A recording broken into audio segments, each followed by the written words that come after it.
Have you ever wondered what mayonnaise is? Or maybe you've seen that copycat recipe for the Portillo's chocolate cake and you saw that it had mayonnaise in it. That should give you a good clue to what ingredients are found in mayonnaise. Mayonnaise is an emulsification. So that means that two ingredients that don't typically want to mix together, like oil and vinegar, think about an Italian salad dressing where you have to shake it up to get them to mix. They actually stay together in an emulsification, and that's because you've added an egg. So let's get started. Today I am using 2 tablespoons of lemon juice, a half teaspoon of salt and sugar, some ground mustard and cayenne pepper. I'm going to start by adding the olive oil just at 1/4 cup. And putting my egg in there. Now, the main ingredient in our mayonnaise is that egg because it creates a permanent emulsion, meaning that our oil and water or liquid, in this case lemon juice, you could also use vinegar, you just need any acid, are gonna stay together. Eggs are a must-have in mayonnaise because the egg yolk contains lecithin. Lecithin is amphiphilic, meaning that it's gonna have a molecule that will bond our fat, which is our oil, and our liquid from our lemon juice. It will keep them intermixed among each other. So let's get started. I'm gonna go ahead and turn this on just for a quick 5 seconds to get it mixed.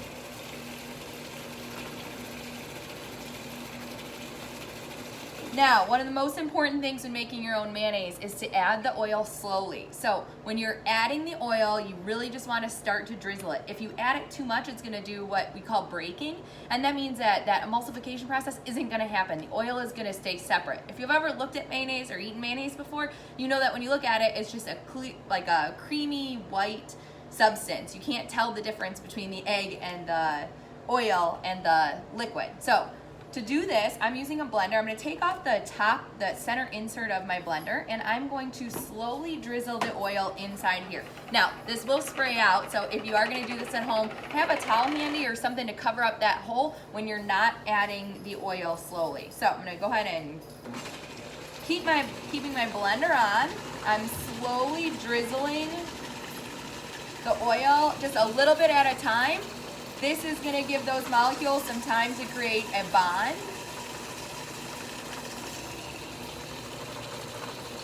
If you didn't have a blender, you could always just whisk it by hand.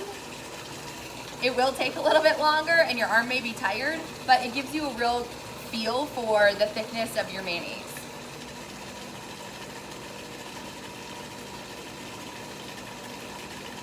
So I know it's hard to see, but it's a very small stream of oil. I don't want to take the towel away because I don't want to be covered in mayonnaise. But you can see at this point I've added just over half of my oil. So again, we're just going to continue that small stream.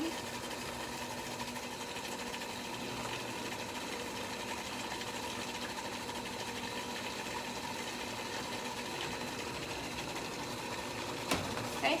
I'm going to stop my blender to give it a second, and I'm going to take a rubber scraper and clean off the sides.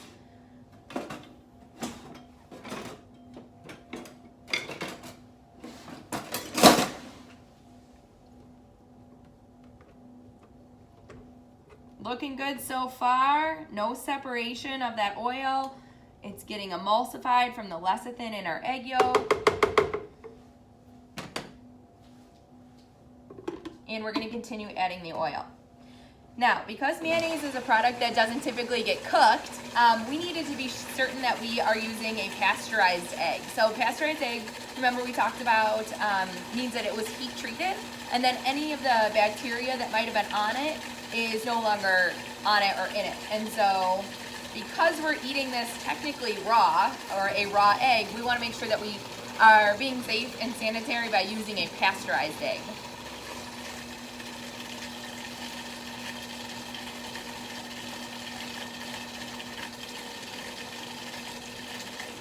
Again, not adding our oil too fast. If you dump it in all at once and you don't have any patience, it will separate on you and the emulsification will not happen.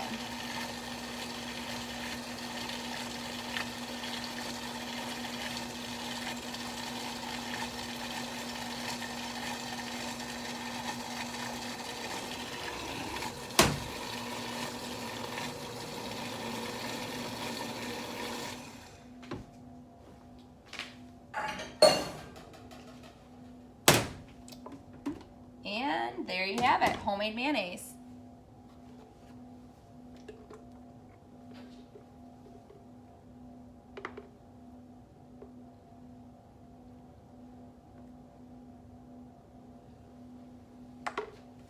Thanks for watching, guys. Remember that an egg in mayonnaise, the whole purpose of it is as an emulsifier. It blends two ingredients, our oil and our lemon juice, that don't typically want to stay mixed together, and it keeps it mixed together in one substance.